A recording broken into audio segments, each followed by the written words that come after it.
नमस्कार साथियों। आज हम अध्ययन करने वाले हैं शिक्षण विधियों की। पहले ही आज क्लास है और पहली क्लास के अंतर्गत शिक्षण विधियां की जहाँ से शुरुआत होते हैं हिंदी भाषा शिक्षण। हिंदी भाषा शिक्षण की जो सामान्य जानकारी है दोस्तों, आज हम इस पहली क्लास में पढ़ने का प्रयास करेंगे और ग्रेड सेकंड और रिट दोनों के लिए जो उपयोगी शिक्षण विधियां हैं दोनों का एक साथ ही अध्ययन करेंगे। इसके साथ में सामाजिक विज्ञान के साथ में दोस्तों गणित और विज्ञान है इन्हें की, और इसके साथ में हिंदी की तो है ही है। हिंदी के साथ में संस्कृत की जो शिक्षण विधियां हैं वो संस्कृत में तो आती है, लेकिन उसका भी हिंदी में अनुवाद करके ही आसानी के साथ में समझा जाता है। तो ये जो प्रत्येक विषय के लिए जो काम में आने वाले शिक्षण विधियां हैं उन सबकी दोस्तों इस क्लास के अंतर्गत आज हम सामान्य जानकारी प्राप्त करेंगे। हिंदी भाषा शिक्षण।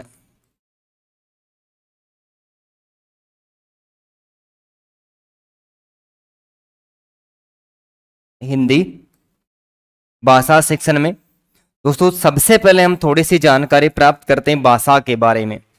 इसके बारे में भाषा प्रश्न पिछली बार रिट में पूछा भी गया था कि भाषा शब्द की जो उत्पत्ति है, यानी भाषा शब्द की व्युत्पत्ति,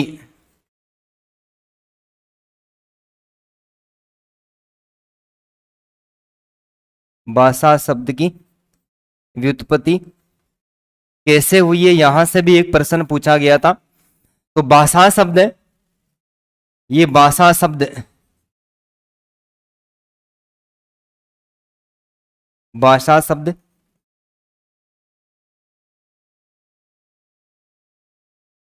संस्कृत की भाष धातु में, संस्कृत की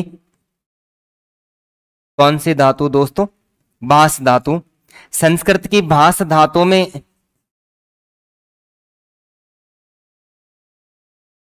अन प्रत्यय के जुड़ने से बना है। भाषा शब्द संस्कृत की भाष धातु में अन प्रत्यय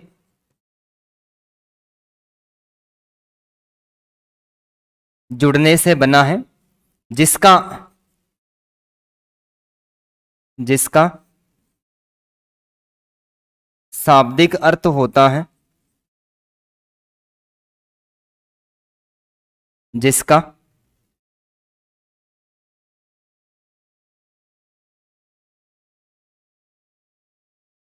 शाब्दिक अर्थ होता है वाचना या फिर बोलना। तो भाषा शब्द की व्युत्पत्ति किस शब्द से हुई मानी जाती है, तो ये प्रश्न दोस्तों पूछा गया था। तो भाषा शब्द है वो संस्कृत की भाष धातु में कौन सा प्रत्यय, भाष धातु में अन प्रत्यय के जुड़ने से बना है, जिसका शाब्दिक अर्थ होता है वाचना अर्थात बोलना। अर्थात परिभाषा पढ़ने को मिलती है कि मनुष्य द्वारा व्यक्त वाणी को,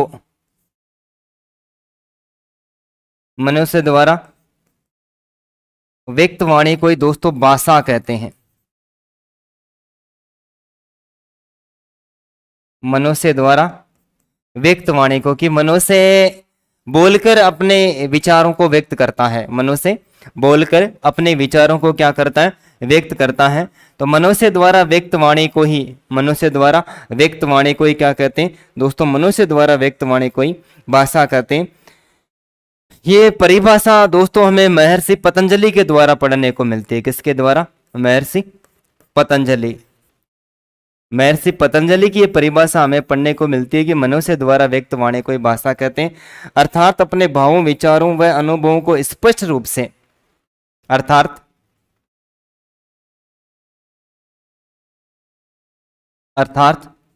अपने भावों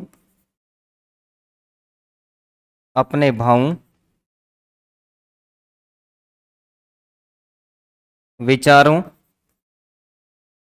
एवं अनुभवों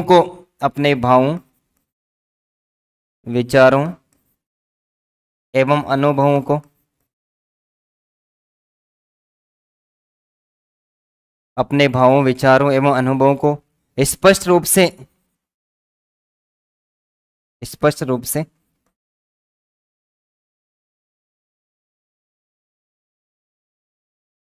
व्यक्त करना ही, व्यक्त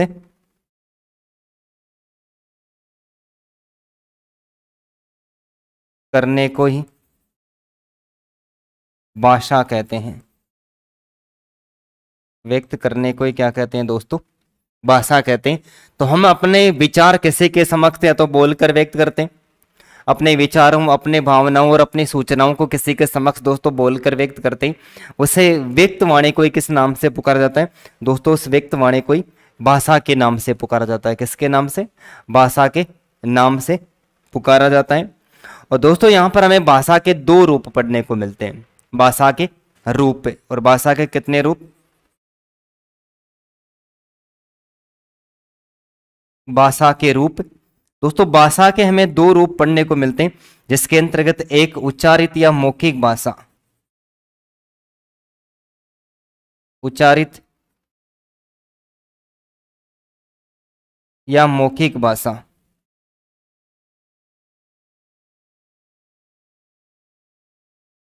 उच्चारित या मौखिक भाषा। दोस्तों उच्चारित या मौखिक भाषा की जो इकाई होती है, उच्चारित भाषा की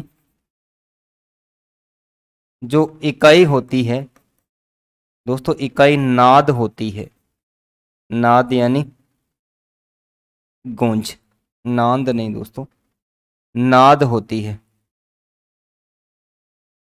उच्चारित भाषा की इकाई क्या होती दोस्तों? नाद होती है। और दूसरी होती है मौखिक भाषा।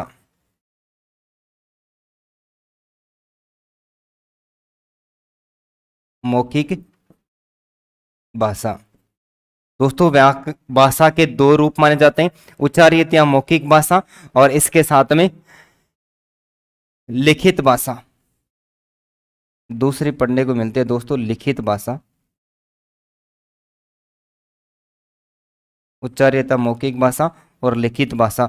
दोस्तों लिखित भाषा की जो इकाई होती है, लिखित भाषा की इकाई, लिखित भाषा की इकाई दोस्तों वर्ण होती है।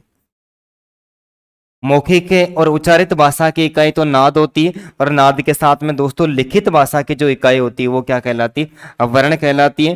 इसके साथ ही भाषा सीखने का और एक मनोवैज्ञानिक क्रम होता है भाषा को सीखने का। किसका? भाषा को सीखने का एक मनोवैज्ञानिक क्रम होता है।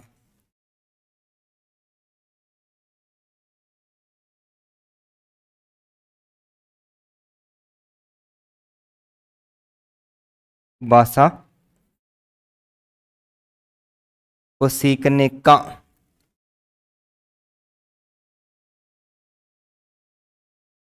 मनोवैज्ञानिक क्रम होता है। दोस्तों मनोवैज्ञानिक क्रम भी एग्जाम में बार बार पूछा जाता है। मनोवैज्ञानिक क्रम में सुनना, सबसे पहले सुनना, उसके बाद में बोलना, सुनना, बोलना, उसके बाद में पढ़ना, और पढ़ने के साथ में लास्ट में सीखा जाता है लिखना।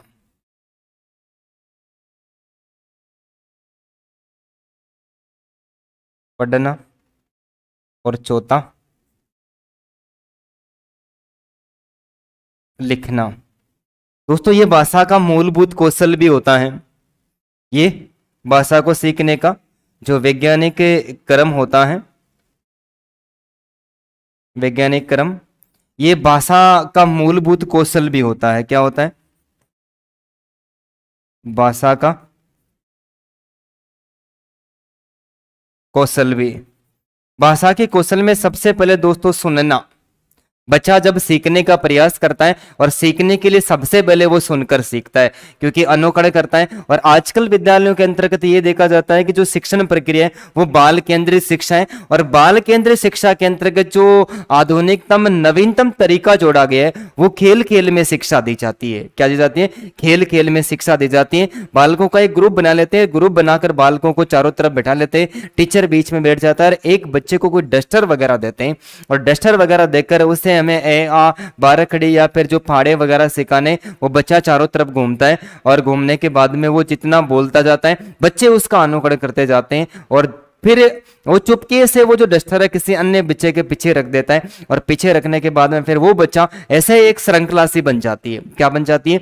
एक श्रृंखला बन जाती है जिसमें बच्चे सुन सुन कर सीख जाते हैं। तभी सबसे पहले छोटे बच्चे जैसे संडे मंडे है या फिर अपने जनवरी फरवरी है, ये सब उनसे पूछेंगे तो वो बता देगा, लेकिन उसे ये कहा जाता है कि इसको लिख के दिखा, तब उसको लिखना नहीं आता, तब मना कर देता है कि लिखना नहीं आता। तो सबसे पहले वो सुनता है, और सुनने के बाद में जब वापस बोलने लग जाता है, बोलने के बाद में पढ़ना, और अंत में वो लिखना सीखता है।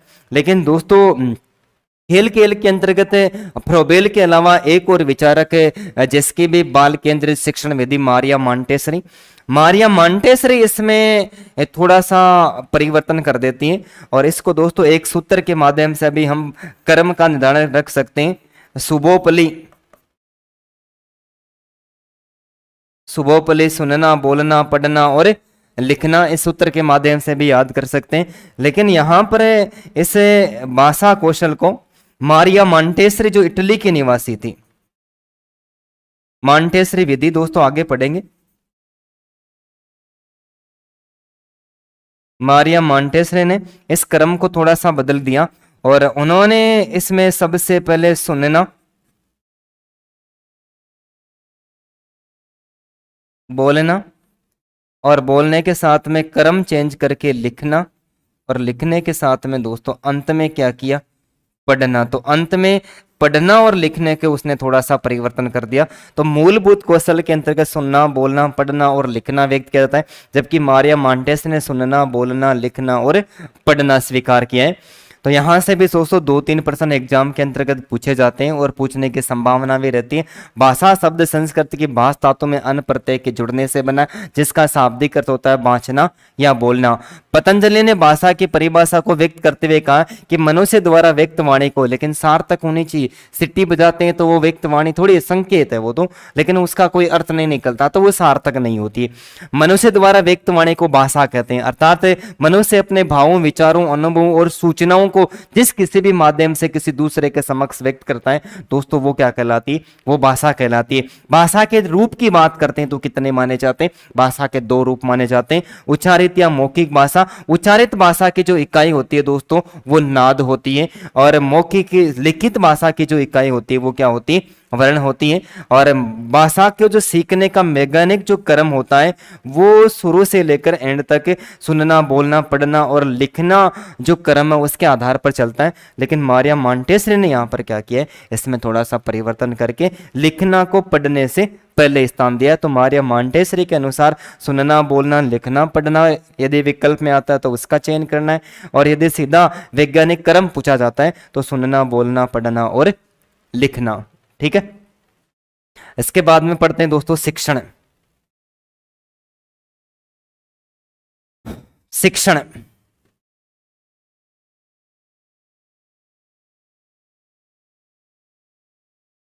शिक्षण दोस्तों, शिक्षण जो शब्द है,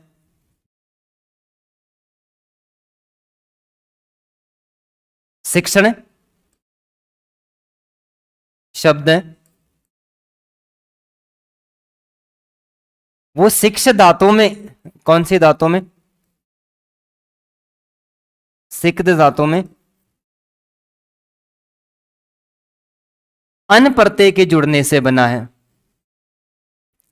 शिक्षण शब्द है वो सिक्स धातु में, कौन सी में? सिक्स धातु में अन प्रत्यय के जुड़ने से बना है, जिसका शाब्दिक अर्थ होता है सीखना या सिखाना, सीखना या सिखाना। ठीक है, शिक्षण शब्द है वो संस्कृत की सिक्स धातुओं में कौन सा प्रत्यय अन प्रत्यय के जुड़ने से बना है, जिसका शाब्दिक अर्थ होता है सीखना या सिखाना। अर्थात शिक्षण की परिभाषा दोस्तों हमें पढ़ने को मिलती है। अर्थात अर्थात एक दूसरी परिस्थिति में एक दूसरी परिस्थिति में एक दूसरी परिस्थिति में सीखने तथा सीखने तथा सीखने तथा सिखाने में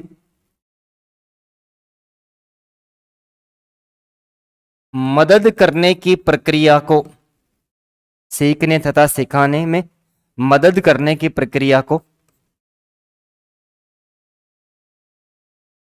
को दोस्तों शिक्षण कहते हैं।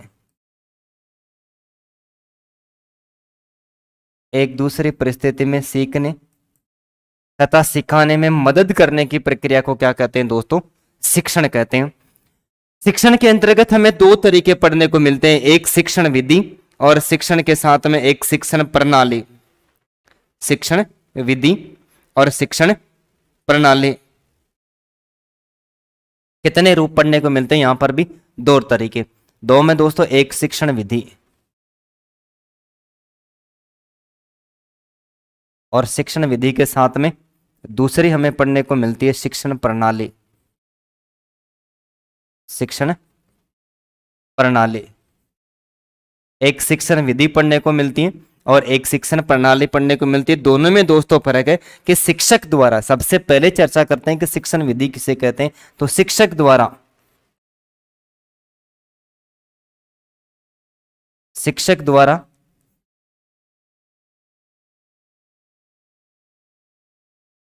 कक्षा कक्ष में, शिक्षक द्वारा कक्षा कक्ष में अपनी विषय वस्तु, कक्षा कक्ष में अपनी विषय वस्तु को प्रस्तुत करने के लिए, विषय वस्तु को प्रस्तुत करने के लिए जो तरीका काम में लेता है, जो तरीका काम में लेता है उसे शिक्षण विधि कहते हैं। उसे ही शिक्षण विधि कहते हैं दोस्तों। उसे क्या कहते हैं? शिक्षण विधि कहते हैं। तो शिक्षक कक्षा कक्ष में अपनी विषय वस्तु को प्रस्तुत करता है दोस्तों। प्रस्तुत करता है तो पहले से लेकर यदि 8वीं तक की क्लास में पढ़ा रहा है या फिर 6वीं से लेकर 12वीं तक की क्लास में पढ़ा रहा है, तो दोस्तों हर क्लास के अंतर्गत वो एक ही शिक्षण विधि का प्रयोग नहीं कर सकता।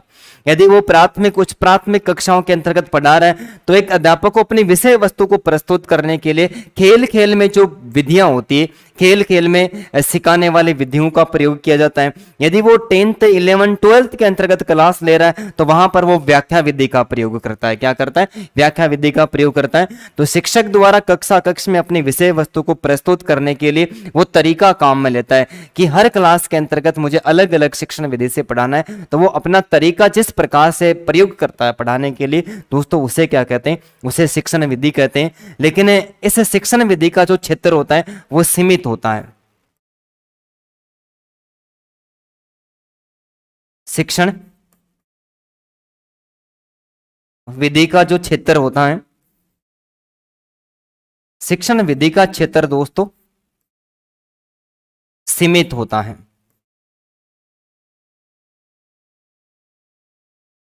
शिक्षण विधि का क्षेत्र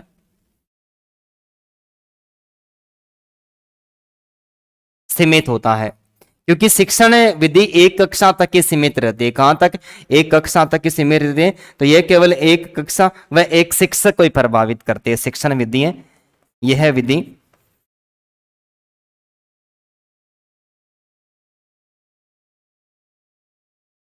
एक कक्षा या एक शिक्षक, एक कक्षा या एक शिक्षक को ही, एक कक्षा या एक शिक्षक को ही प्रभावित करती है।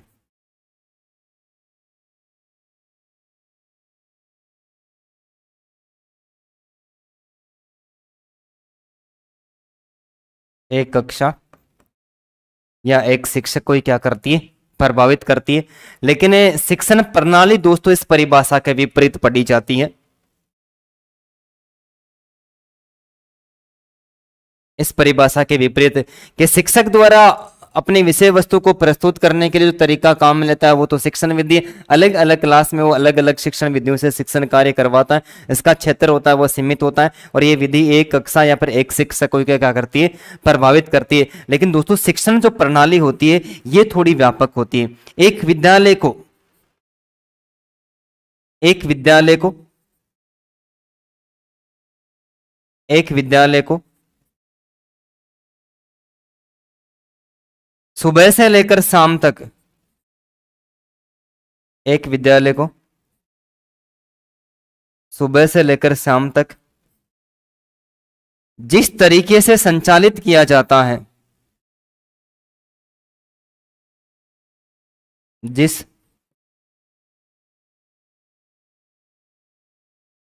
तरीके से संचालित किया जाता है,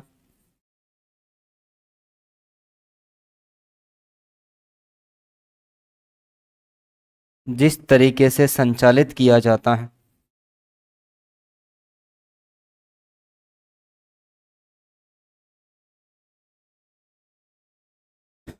उसे शिक्षण प्रणाली कहते हैं।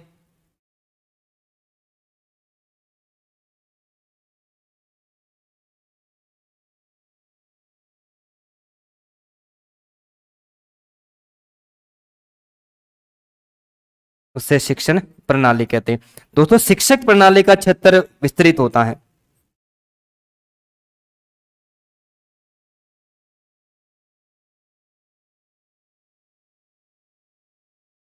शिक्षण प्रणाली का जो क्षेत्र होता है ये विस्तृत होता है। ये कैसा होता है?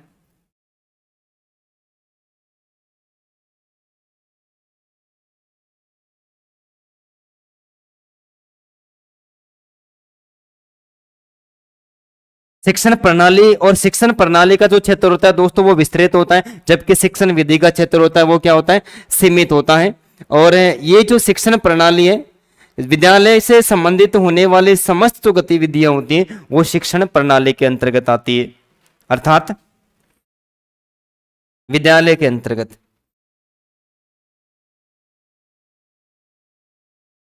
विद्यालय के अंतर्गत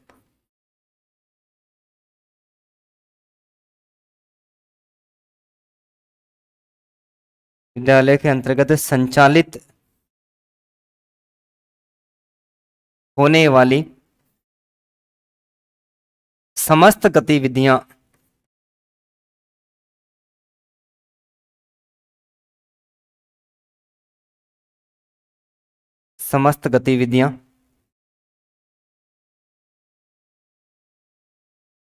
शिक्षक प्रणाली के अंतर्गत आती है।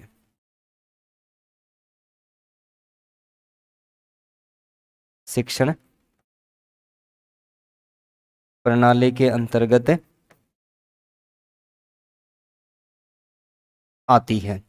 ठीक है, तो शिक्षण शब्द है वो शिक्ष धातु में अन प्रत्यय के जुड़ने से बना, जिसका शाब्दिक अर्थ होता है सीखना या सिखाना। अर्थात एक दूसरी परिस्थिति मतलब सीखने और सिखाने की परिस्थिति के अंतर्गत मदद करने की प्रक्रिया को क्या कहते हैं दोस्तों, शिक्षण कहते हैं। शिक्षण के भी दो रूप माने जाते हैं, शिक्षण विधि होती है और एक दोस्तों शिक्षण प्रणाली होती है। तो शिक्षक के द्वारा कक्षा कक्ष में विषय वस्तु को प्रस्तुत करने के लिए जो तरीका काम में लेते हैं उसको शिक्षण विधि कहते हैं। दोस्तों शिक्षण विधि का क्षेत्र सीमित होता है और ये एक कक्षा और एक अध्यापक को ही क्या करती है, प्रभावित करती है। लेकिन एक विद्यालय को सुबह से लेकर जब विद्यालय की शुरुआत होती है और उसके बाद में छुट्टी हो जाती है वहां तक, एक विद्यालय को सुबह से लेकर शाम तक जिस तरीके से संचालित किया जाता है उसे शिक्षण प्रणाली कहते हैं। शिक्षण प्रणाली का जो क्षेत्र होता है दोस्तों वो विस्तृत होता है और ये विद्यालय की समस्त गतिविधियों, विद्यालय के अंतर्गत होने वाली समस्त गतिविधियां होती हैं वो किसके अंतर्गत आती है, शिक्षण प्रणाली के अंतर्गत आती हैं। तो एक बार उतारे इसको, आगे भी चर्चा करते हैं।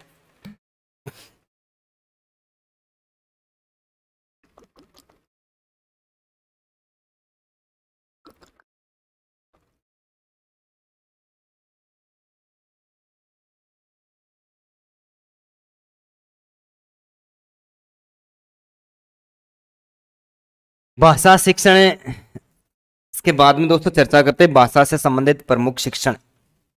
किससे संबंधित?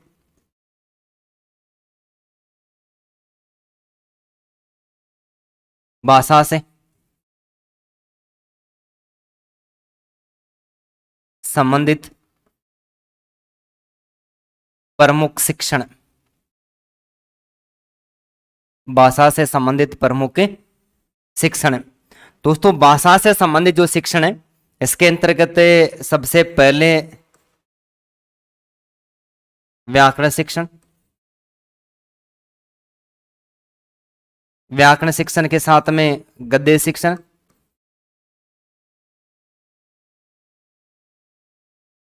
गद्य के साथ में पद्य शिक्षण,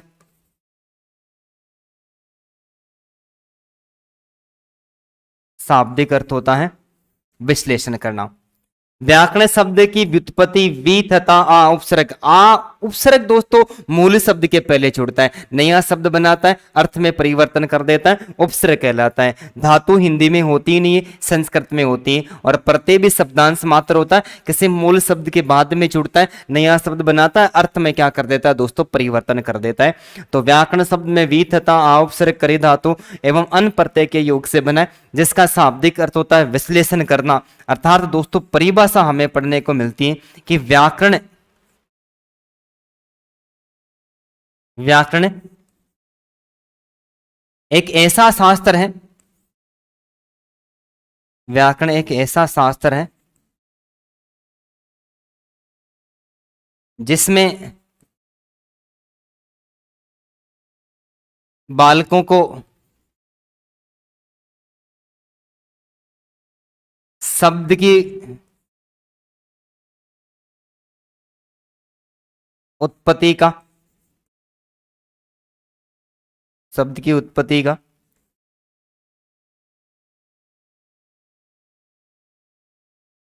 शुद्ध उच्चारण, शुद्ध लेखन एवं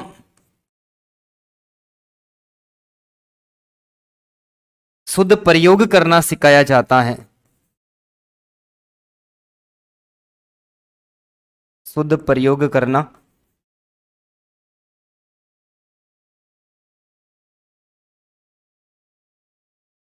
सिखाया जाता है। कहने का मतलब बालक को जब तक व्याकरण का ज्ञान नहीं होता तब तक उसके उच्चारण के अंतर्गत, उसके लिखने के प्रयोग करने के तरीके के अंतर्गत दोस्तों शुद्धता नहीं आ पाती है, अनेक प्रकार की अशुद्धियां उसके अंतर्गत देखने को मिलती है। तो व्याकरण को हम एक साथ शास्त्र मान सकते हैं कि व्याकरण भी एक प्रकार का शास्त्र है जिसमें बालक को शब्द की उत्पत्ति का शुद्ध उच्चारण, शुद्ध लेखन एवं उसका शुद्ध प्रयोग करना सिखाया जाता है। दोस्तों यहां से नया प्रश्न बनता है कि व्याकरण को जानने वाला, ये रिट के अंतर्गत प्रश्न पूछा गया था। व्याकरण को जानने वाले को व्याकरण के नाम से पुकारा जाता है, व्याकरण। व्याकरण को जानने वाला क्या कहा जाता है दोस्तों, व्याकरण कहा जाता है। इसके अलावा यदि लिंग के आधार पर देखें, किसके आधार पर दोस्तों, लिंग के आधार पर, तो लिंग के आधार पर व्याकरण शब्द है वो पुल्लिंग माना जाता है, क्योंकि व्याकरण होती नहीं है, व्याकरण होता है। लिंग के आधार पर व्याकरण शब्द पुल्लिंग माना जाता है। कौन सी भाषा में? हिंदी भाषा में। हिंदी भाषा में पुल्लिंग माना जाता है। यदि संस्कृत का उल्लेख करते हैं, कौन सी भाषा का दोस्तों, संस्कृत भाषा का, तो संस्कृत में व्याकरण शब्द नपुंसकलिंग माना जाता है। यहां पर फिर से दो नए प्रश्न बन गए कि व्याकरण लिंग के आधार पर यह पुल्लिंग माना जाता है। हिंदी भाषा में व्याकरण स्त्रीलिंग और पुल्लिंग के आधार पर व्याकरण होती नहीं है, व्याकरण होता है। अब व्याकरण होता है तो हिंदी भाषा का व्याकरण होता है, तो हिंदी भाषा में लिंग के आधार पर व्याकरण शब्द ये पुल्लिंग माना जाता है, जबकि संस्कृत भाषा में दोस्तों यह क्या माना जाता है, ये नपुंसकलिंग माना जाता है। ठीक है। इसके अलावा हाँ वेदांग, षड वेदांगों के अंतर्गत षड सट वेदांग, सट वेदांग में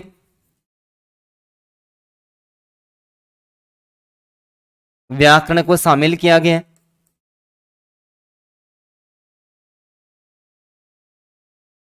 शामिल किया गया है।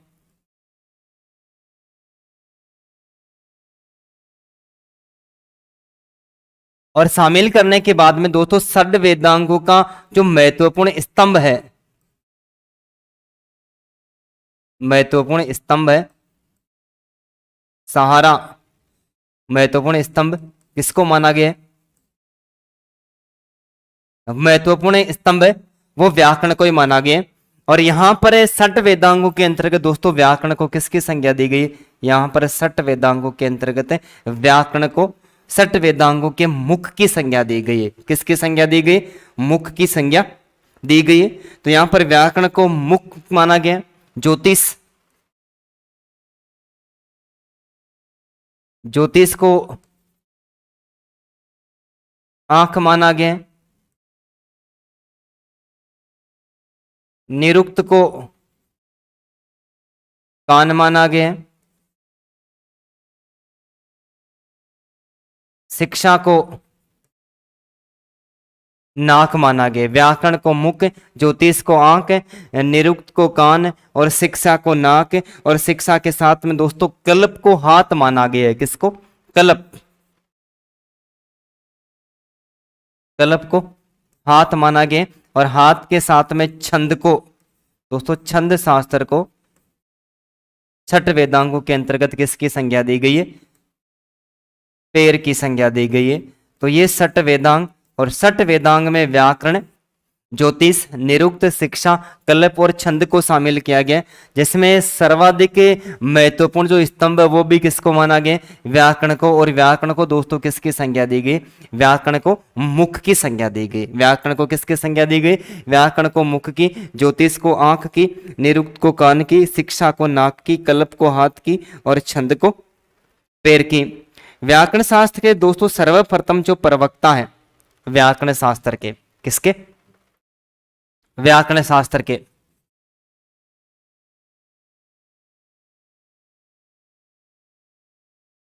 व्याकरण शास्त्र के जो प्रवक्ता हैं, सर्वप्रथम प्रवक्ता दोस्तों ब्रह्मा जी को माना जाता है।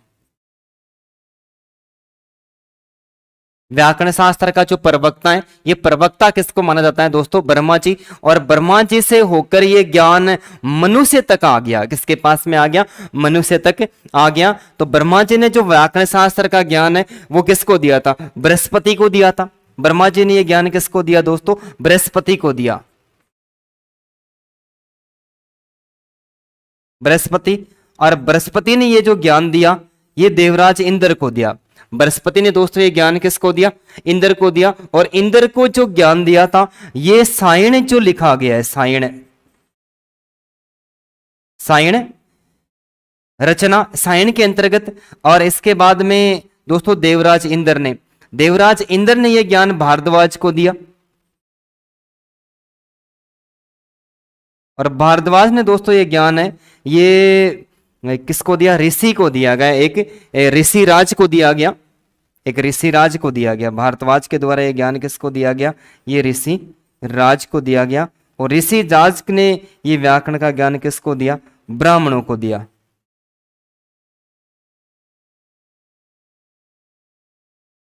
ठीक है।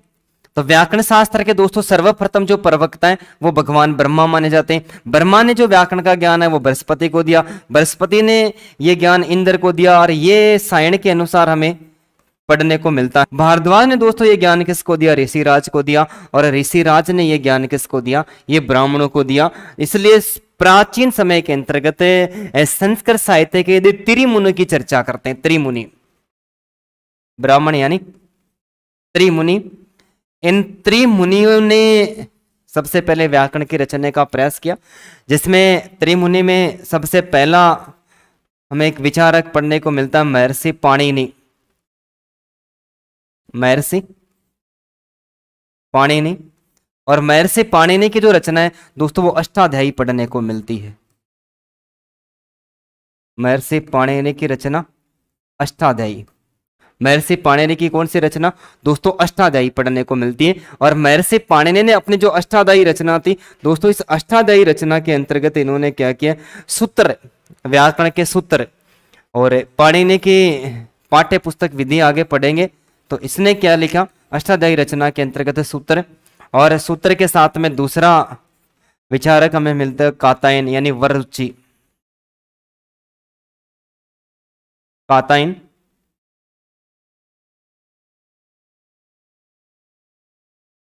कातायन को दोस्तों वररुचि भी कहते हैं। और वररुचि के द्वारा क्या रचे गए थे दोस्तों, वार्तिक रचे गए थे, वार्तिक, वार्तिक रचे गए थे। और तीसरा विचारक महर्षि पतंजलि, महर्षि पतंजलि, महर्षि पतंजलि। महर्षि पतंजलि को दोस्तों योग दर्शन का जनक माना जाता है, योग दर्शन का जनक माना जाता है। इसकी रचना हमें पढ़ने को मिलती है महाभाष्य।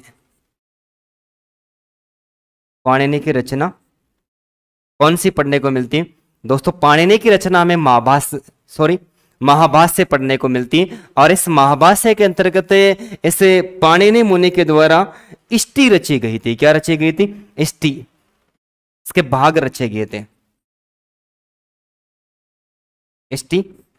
तो ये ब्राह्मणों के पास में ज्ञान आया और ब्राह्मणों की संख्या त्रिमुनि मानी जाती है। और त्रिमुनि के अंतर्गत दोस्तों महर्षि पाणिनि, महर्षि पाणिनि की रचना का नाम हमें अष्टाध्यायी पढ़ने को मिलता है, जिसके अंतर्गत व्याकरण के सूत्र रचे गए। कातायन, कातायन ने दोस्तों, कातायन को वररुचि कहते हैं, इसने वार्तिक रचे। और महर्षि पतंजलि की रचना नाम महाभाष्य, जिसके अंतर्गत हमें इसकी इष्टियां यानी संधियां वगैरह पढ़ने को मिलती हैं। तो व्याकरण को वेदांग, छठ वेदांगों में शामिल किया गया है, जहां पर व्याकरण को छठ वेदांग का मुख माना गया है। व्याकरण के स्तंभ की चर्चा करते हैं, व्याकरण के शास्त्र के प्रवक्ता के, तो पहली बार इसको ज्ञान किसके पास में था, ब्रह्मा जी। ब्रह्मा जी के पास से ये ज्ञान बृहस्पति के पास में आया, बृहस्पति से इंद्र के पास में आया, इंद्र से भारद्वाज, भारद्वाज से ऋषिराज, और इसी बात से आता हुआ है किसके पास में दोस्तों, ब्राह्मणों के पास में।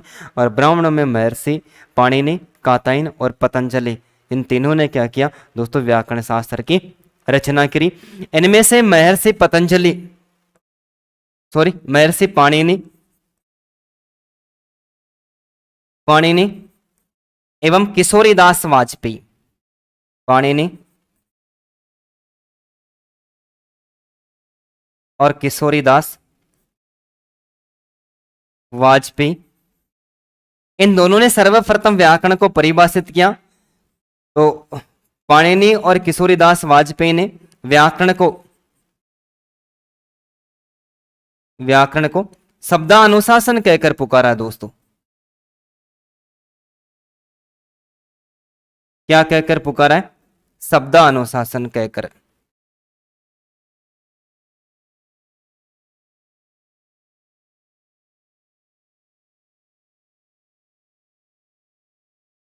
शब्दा अनुशासन कहकर पुकारा है, अर्थात शब्दों का अनुशासित और व्यवस्थित रूप, किनका, शब्दों का अनुशासित और व्यवस्थित रूप यदि हमें पढ़ने को मिलता है तो दोस्तों किसमें पढ़ने को मिलता है, व्याकरण के अंतर्गत पढ़ने को मिलता है। इसके अलावा किशोरीदास वाजपेयी के द्वारा इस व्याकरण की एक और परिभाषा दी। किशोरीदास वाजपेयी ने व्याकरण को भाषा का भूगोल कहकर पुकारा है। क्या कहकर पुकारा है, भाषा का भूगोल, यानी पृथ्वी की जानकारी प्राप्त करनी है तो आपको भूगोल का अध्ययन करना पड़ेगा, भूगोल का अध्ययन करना पड़ेगा। और यदि आपको भाषा सीखनी है, क्या सीखनी है, भाषा सीखनी है, तो आपको व्याकरण का 100% अध्ययन करना ही पड़ेगा। इसके अलावा किशोरीदास वाजपेयी ने व्याकरण को भाषा का मेरुदंड कहकर पुकारा है, भाषा का मेरुदंड। और दोस्तों भाषा का जो मेरुदंड, मेरुदंड रीढ़ की हड्डी होती है। मेरुदंड क्या होता है? रीढ़ की हड्डी होती है। और भाषा को सीखने के लिए रीढ़ की हड्डी किसको मानी जाती है? व्याकरण को मानी जाती है। जैसे शरीर के अंतर्गत रीढ़ की हड्डी का महत्व कितना अत्यधिक होता है कि रीढ़ की हड्डी के बिना आदमी सही तरीके से खड़ा नहीं हो पाता है। यदि व्याकरण का व्यक्ति के पास में ज्ञान नहीं है तो वो भाषा के शब्दों की शुद्धता का उच्चारण कभी नहीं कर पाता है। तो किशोरीदास वाजपेयी ने अलग से दो परिभाषा दिए। पाणिनि और किशोरीदास वाजपेयी ने व्याकरण को शब्दानुशासन कहकर पुकारा, जबकि किशोरीदास वाजपेयी ने इस व्याकरण को भाषा का भूगोल और या भाषा का मेरुदंड की संज्ञा दी है। और इसके अलावा एक अंग्रेजी साहित्यकार डॉक्टर स्वीटमोर, डॉक्टर स्वीटमोर, डॉक्टर स्वीटमोर ने व्याकरण को व्यावहारिक विश्लेषण कहकर पुकारा है। व्याकरण को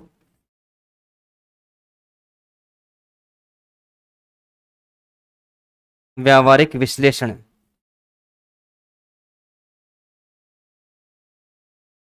व्याकरण को व्यावहारिक विश्लेषण कहकर पुकारा है। तो तीन विचारकों की दोस्तों यहाँ पर हमें परिभाषा भी पढ़ने को मिलती है।